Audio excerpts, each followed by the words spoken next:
The Guru fitting system's a bit different from most of them out there, in that you don't sit on your own bike attached to a turbo trainer and have to hop off every time the fitter needs to make an adjustment.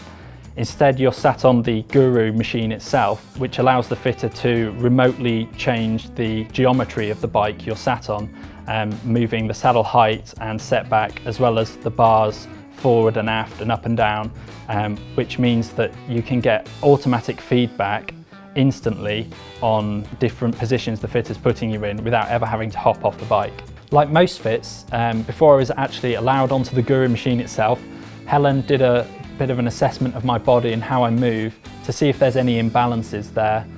Interestingly, there was no flexibility test involved in these assessments because flexibility really isn't a factor in riding a bike. As long as you're flexible enough that you can sort of lie over a table with your legs down, then that's as extreme a position as you're ever going to have cycling. Really, the key sort of revelation for me during the fit was actually a postural change, and that's that when we first sit on a bike, rather than the natural spine position we have when we're stood up, we crunch forwards, and although it's obviously possible to get into that position, it's not ideal for efficiency, and effectively we're kind of fighting against ourselves on the bike. So what Helen wanted me to do was take that position when you're stood up and you've got a good natural spine, and then move that onto the bike. And that means rotating the pelvis forward, not exaggeratedly, but the back can sit naturally, and that really formed the basis for the whole fit going forwards. Helen likened the adjustment you make with your pelvis to tipping sand out of a bucket.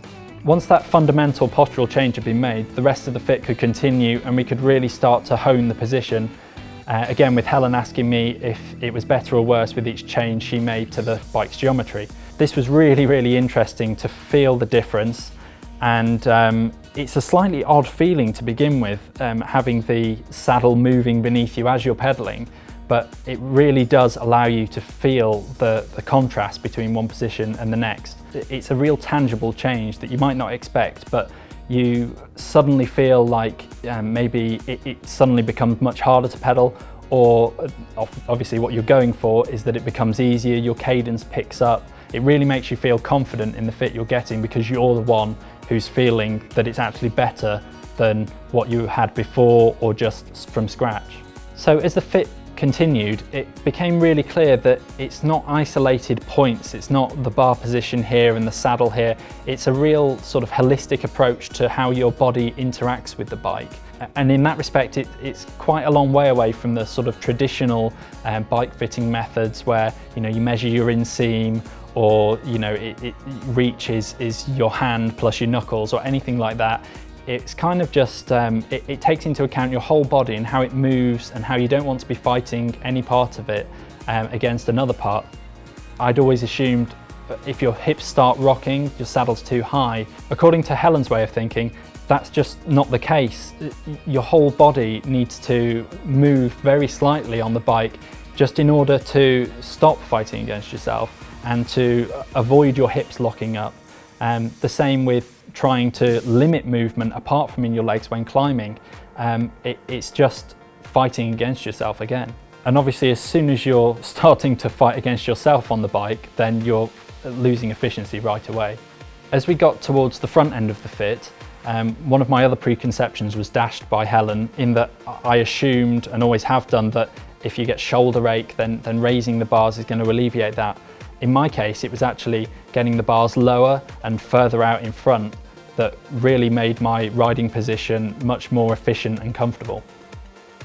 One of the last things in the fit to perfect was the bar setup itself, and this is the only bit of the Guru fit that isn't motorized, so it's literally hex keys to set the different pad height and extension length and everything, and this is the only real bit of faff that's sort of like any other stop-start bike fit, which really marks contrast to when you're on the bike and pedaling and the rest of the fit is being undertaken. Once I'd finished my fit and hopped off the bike, it was time to have a look at Guru's virtual warehouse of bike frames, and that's something that's unique to Guru.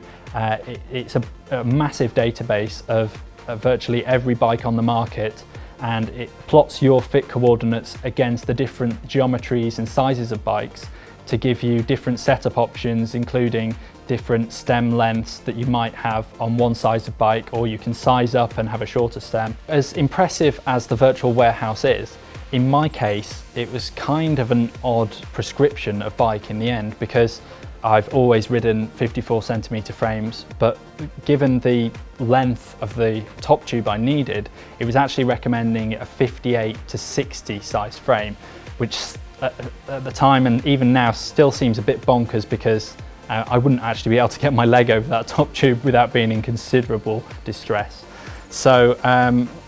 I think that there's an element of common sense in it, that yeah, that would be the ideal because of the length I need, but that a 56 size frame and then altering the stem and the pad spacing would actually be what would get me the absolute closest to the fit, which is really important, because when you're on the fit you start to appreciate that a tiny amount, a few millimeters, actually has a big difference. So getting as close to those fit parameters as you possibly can is really important. Just to illustrate the difference in the fit coordinates from the start to the end of my fit, Helen and Matt put the position that I was currently using on my bike into the Guru Fit machine so it could take me seamlessly from one to the other, and that was such an incredible contrast. I started in a position that I would have told everyone I was really comfortable in, and then it sort of lengthened and morphed out, and it sort of redefined what I felt comfortable was on a bike. It